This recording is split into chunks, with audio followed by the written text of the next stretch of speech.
Traffic Jam is on now.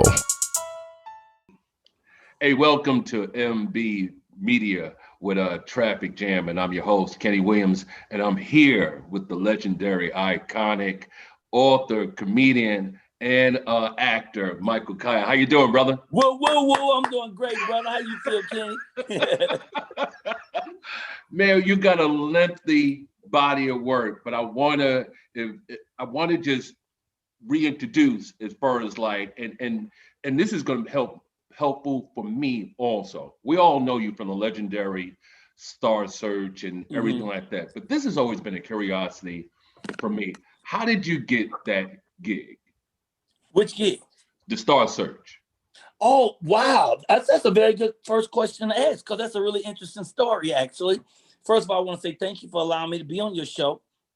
I mean, I know y'all ain't got but 19 viewers, but you're building, and that's what's really important. Well, here's the thing. I used to do comedy all the time at the club called the Improv, the world famous Improv, the one in Hollywood on Melrose. And it's funny because they had an audition for Pat Sajak. You know who Pat Sajak is? Yes. The Wheel of Okay. Yes. He actually had a late night show that lasted for about like 3 or 4 months. I guess he was trying to be like Johnny Carson. It didn't last long, but he had a late night show, and I was invited to audition for his show. So I came and auditioned. My audition was totally clean, no cussing, no grabbing of myself, nothing. It was clean, crisp, clean, no caffeine. He hated it. But as I was leaving the building, it turned out that the producer of Star Search, named Sam Riddle, was in the room. I didn't know, he just ran up to me and said, "Hey, young man, would you like to be on Star Search?" And I said, "Well, I'd already auditioned 3 times and I didn't get it." He said, "I just asked you, do you want to be on it? Do you want to be on it or not?" I'm like, "Yeah, I want to be on it." He said, "Then you are on it, and I'll be calling you in a couple of days." And he just put me on it from what he saw me do that night, So that got me on. And that's why I say, to artists who are out there, I dropped some on my plug. I tell artists that's out there, when you're performing, you always have to perform as though there's 1,000 people in the room and that they all get a check in their pocket for $1,000. Okay, so because you don't ever know who's in the room, and a lot of times people will not they won't get a best show if it's a small crowd, if they think they're doing it for this reason or that reason. Oh man, ain't nobody in here like me. I'm doing your show. What you got, 17, 18 people? And I'm doing it. I don't know, maybe the 4th or 5th person might have a checkbook. So you never know who's in your audience. So you just, every time you do your show, when I do my show, I do it like I'm doing it for 1,000 people. I don't care. I remember once Cedric the Entertainer, Simply Marvelous, and me were all set to do a gig in New Jersey, Orange, New Jersey. And we got there. They had given us deposits already, but we got there in an auditorium of 1,200 people. There was 9 people. Wow. So everybody demanded their money before they went on stage. And the guy was like, "Well, I'm just writing checks today because you see, the door didn't do anything, so I got to write you a check." Cedric and Simply Marvelous said, "No, we're not taking no check." Well, shit, I had flown from LA to New Jersey. I already had the hotel and half the money. And 9 people let me work, and I went out and did my job. Now, nothing came from the people in the audience, but I did find out from that point on that you don't take no check day of the show. Because I took that check and I said, "Okay, I'm going to go and take the check to the bank." I stayed in town an extra day because I was going to fly out Monday morning. I stayed till Tuesday. I can go to bank Monday with no money on that check. Wow. I ran back to the theater. They saw me coming. They started trying to close the gates. I broke through the gates. I went and got a tire iron, and I cornered them in the dressing room, held one of them hostage while the other one went to the bank and got my money, bro. I don't even know what I was thinking. It was pure energy and rage that made me do it. Thank God they had the money to get, because I sure won't have to kill nobody in Jersey about a couple $100. But I remember that I did the show, and I will always do the show no matter what, because once I agree to do the gig, then I come and do the gig, But the only difference is now I don't get on stage until I get the other half of my money. Yeah. You know, if I get there and it's a small crowd and they don't have the rest of the money, I don't do work with me, man. I don't do, come on, man, work with me, man. Come on, man. You know, I'm going to get you in the morning. No, man, I can take this weed, man. If you break it down 4 times, you could, no. I can't do any of that. No.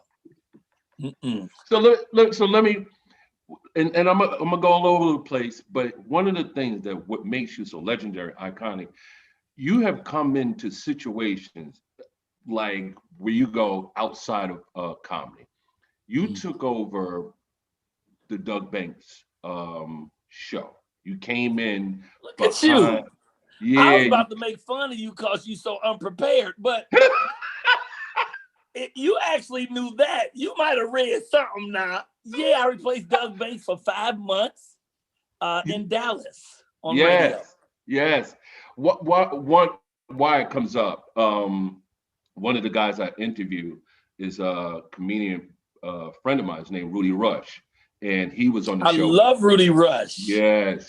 See, so. Oh, that's how you get that information. So you ain't studied shit. What was that transition? Rudy Rush, man. Rudy Rush helped me. And, you know, it was his gig that he really walked away from. And he could have been, you know, shady about it. Because, you know, a lot of people want you to do good, but not good as them, you know. So he could have been shady. He was the opposite of shady. He did everything he could to help me make that a smooth job, man. I'm always indebted to that brother. I love that brother, man. Okay. But how was that transition? How was that being able to step in to that situation? I mean, well, that was easy for me because, you know, I've been doing this 34 years. So I eat, sleep, and drink comedy. So it don't matter which form I do it. You're watching The Traffic Jam. And so that part was easy. Plus, I've always done shows like now. I have my own morning show, the Michael Colyar Morning Show. It's just like national radio. I'm on here like you, I got 17, 18 people, and I be on here and I talk to the people. I do jokes. I bring in segments of the show, you know. And when I started the show, March 13th, I'm sorry, people it's blowing up my phone for some reason. I don't know. When I started on March 13th, I started because I lost all my jobs. You know, I lost all the jobs in one day because they closed all the comedy clubs on one day.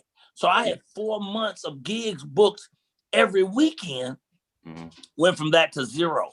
So I figured I'm not going to commit suicide. You know what I'm saying? And while I'm on suicide, hey, y'all, stop that. Please stop committing suicide. That don't make no sense. You know, when I hear about people talking about they kids were cyberbullied, that means they let somebody bully them on a computer?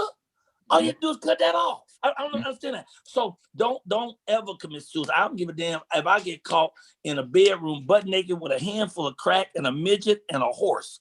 I ain't committing suicide, okay? Because what if you commit suicide and 5 minutes later, shit change? Yeah. Ain't no do-over in suicide. And in fact, if they find my ass dead and somebody tell you suicide, you say that's a motherfucking lie. That motherfucking lie right there, you better call CSI, Murder She Wrote, Law and Order, everybody get on the case, because I ain't did that shit. Okay, but what I'm going to do, I'm going to come home and commit suicide. I'm going to come home and figure out a better way. So I came here and started figuring out how could I use these devices. And the first thing came up was the morning show. And it appears to me, or it seems to me, that people are more stressed out and frightened about COVID than actually being affected by the virus. So I want to create a place where people can come and laugh and pray every day. On my show, every day we laugh, every day we do a powerful prayer, but every day we have comedians and actors and artists to come on. And that's what we do. So every day. So today we celebrated 100 shows since I put the new team together, because I started by myself in March. So I did it by myself for an hour every day without taking any weekends off. And then we started in September with my new team. And we called it the new Mike Colyar Morning Show. We have a bigger platform. We can bring more people on in the windows. We have banners and all that. So it's just a much better feel. But today it's 100 days of that, you know, and so it's just a blessing. And so you got to create as you go. I really believe that COVID and the killing of George Floyd and the highest rate of racism ever and the highest set of poverty ever and an orange hair fool in the basement of the White House going, I'm still a president. I'm still a president. You're watching The Traffic Jam. Is all collaborated together to be a wake up for us and a reset. For us to reset what's going on in our lives. As far as our health, the people who have a strong immune system are not getting COVID. You know, so if you drinking, like taking your, I'm doing ginger root tea. I've drank so much ginger root tea. Day before yesterday, I peed a cup of ginger ale. Okay, I'm taking ginger root tea, apple cider vinegar. I take a little bit of that every now and then. I'm taking plenty of black seed oil, echinacea, and golden seed, vitamin C, vitamin D. Just build your immune system. So what it's doing is making us say, wait a minute, what we've been doing about our health. Let's get wise about our health. You know, I'm a senior citizen. Well, I'm a semi-senior citizen. I'm 63, but I don't feel a day over 59. Anyway, as we get older, we got to take better care of our health. COVID focuses on that. It's a wake up about your family. You know, how you doing with your family, with your connection, with your woman. You know, divorce rate is the highest it's ever been, brother. People getting divorces online, nigga. You hear me? So now, because they're at home all day. Yeah. I love her, but I gotta be with her all day. Yeah. Every day, all day. Who said that? I want to renew this contract. You know, it's a reset for your relationship. It's a reset for your finances. If you haven't saved your money, you scrambling right now. People nervous right now because people who've never been out of work are suddenly out of work. So I just think it's all a big reset. And I reset myself by continuing to build my empire of entertainment. So I got 3 shows I do. First of all, I do that morning show 5 days a week. It's 7 in the morning on YouTube. You just put in the Michael Colyar Morning Show. I do that 5 days a week. You do it 5 days? You do your show 5 days a week? Yeah, and we was doing 7 until Thanksgiving. Until Thanksgiving, we did 7 days a week. Every single day we were there. We didn't have no mornings we could wake up late. Every morning we were doing it. But Thanksgiving, we changed that. I got a team. I think they should be able to wake up late on Saturday and Sunday. They should have their weekend to themselves. So now we don't do weekend.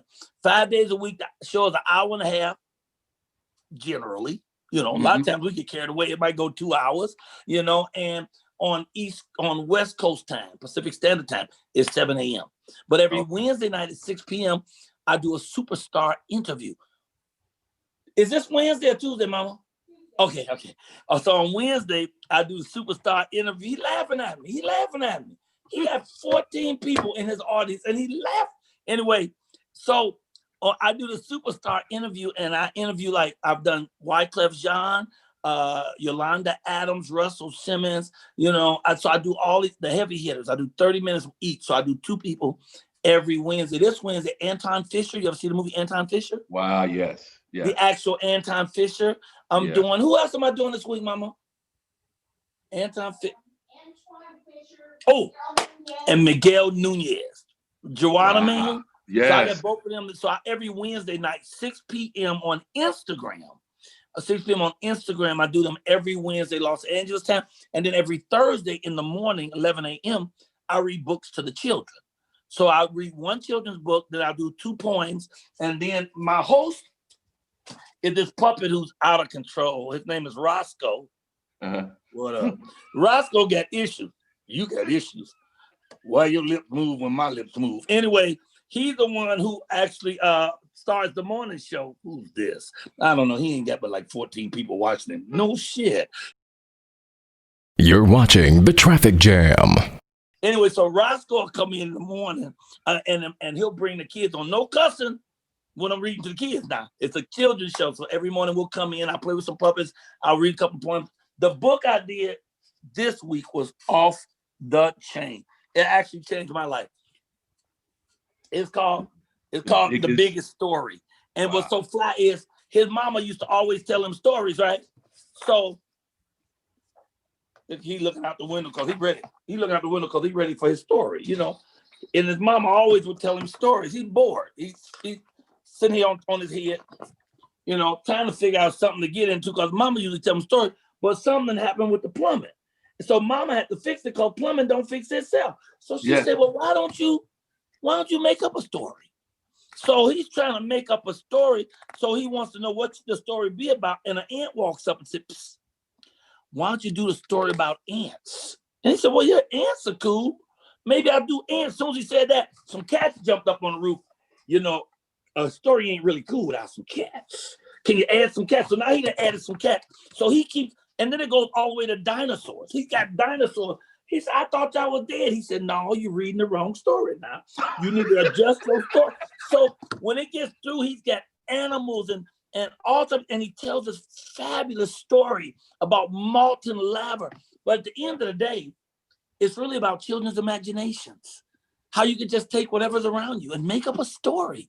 But his mama had to have him tell his own story for once instead of telling it to him, for him to wake up to the fact that he can use his imagination, because as we all know, imagination is more important than intellect. You know, if you can just imagine a thing, you could do a thing, you know? So I love that story. So I'll do the story, and then other people will come in and talk to me. And there's another puppet, there's a pig named Hamlet Weinstein, who watches the show and then comes on and does poetry and shit. It's fabulous. Now, with this, because now you have this children, or now you have an audience of children, is that connection because of the Disney, you added your voice to Disney? Is it more of a connection because you did this? No. It's more of a connection that we need to be reaching out to our children. Okay. Because right now, our children hear all this shit that's going on. The TV is on. You on one side of the house doing one thing, the kids over at the TV, you ain't paying no attention to them, and they listen to CNN. Constantly negative news. They're hearing every day about people dying. They're hearing every day about the police killing Black people in the street. They're hearing everything about COVID and people getting ill. They're hearing all this negative shit. They need to be reading to their parents, not just the parents read to them. I encourage them every day. Don't just let your parent read to you. You read to them. Because if the kids are reading to their parents, first of all, it's building their reading skills, their comprehension, and it's building their connection with their parents, you know? So I'm doing it just because we need to remind the kids, y'all, okay, mom and daddy are not going to die. You ain't going to die. We got you. We always going to lift you up. We got you around here. Don't worry. Let's connect and talk. That's where it comes from for me. You're watching The Traffic Jam. Hey, brother. Thank you, man, for your time, man. Mm-hmm. Thank you for coming on this show, Traffic Jam. Ladies and gentlemen. I messed y'all up, boy. Y'all thought y'all was going to be off earlier. I talked your ass into the ground. Don't come around here playing with me. I talk for a living. You trying to get out of here. I thought we had 20 more minutes. What the hell is going on?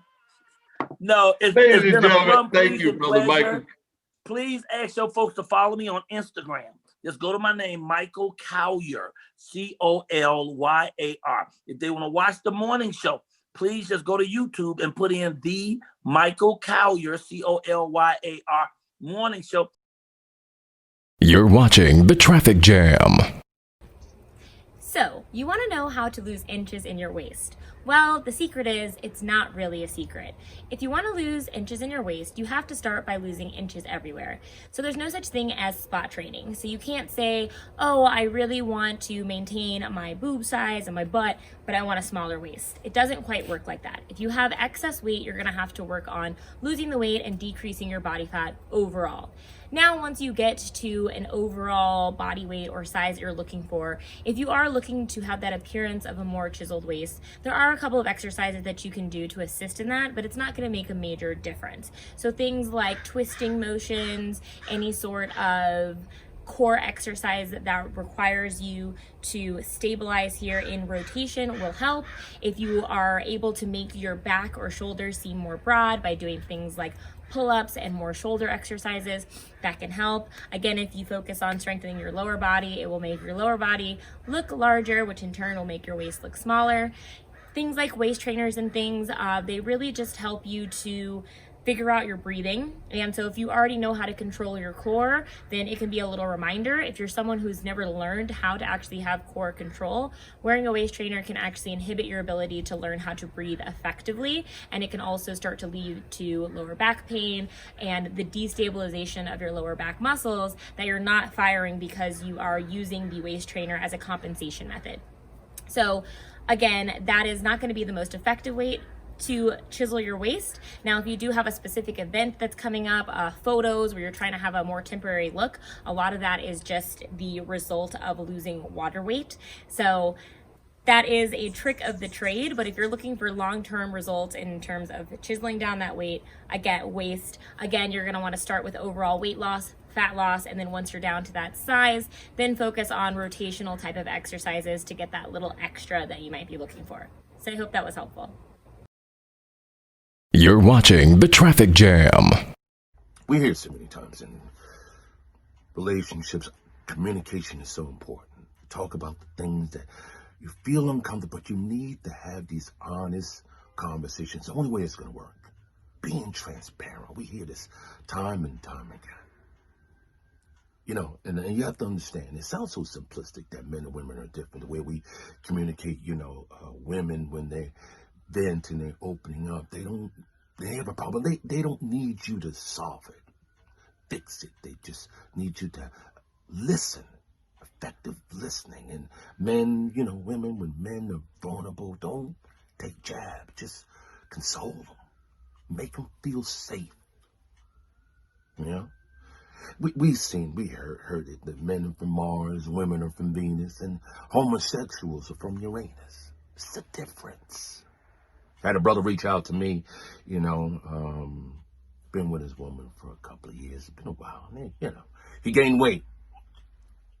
And he wants to lose this weight, and his woman gained weight, but he said she gained weight. He feel like it's another person living in the house, right? So he doesn't know how to just say to her, and it's not that he lost any attraction to this woman. He just wants to be healthy and work out together. Let's do this, lose this weight together. So I told him, I said, sometimes you just got to have those conversations, and you don't do it in the bedroom. That's for intimacy, For these conversations, have it in a safe space like a living room and just sit her down. And eye contact is so important. Just look in the eyes and just tell her, listen, we have to discuss the elephant in the room. And take it from there. Just take it from there.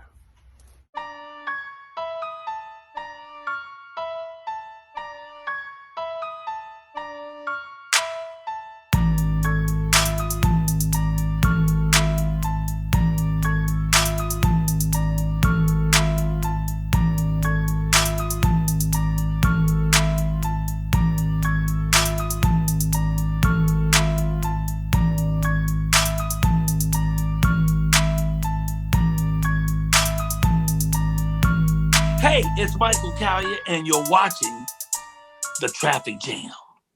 Hit the brakes.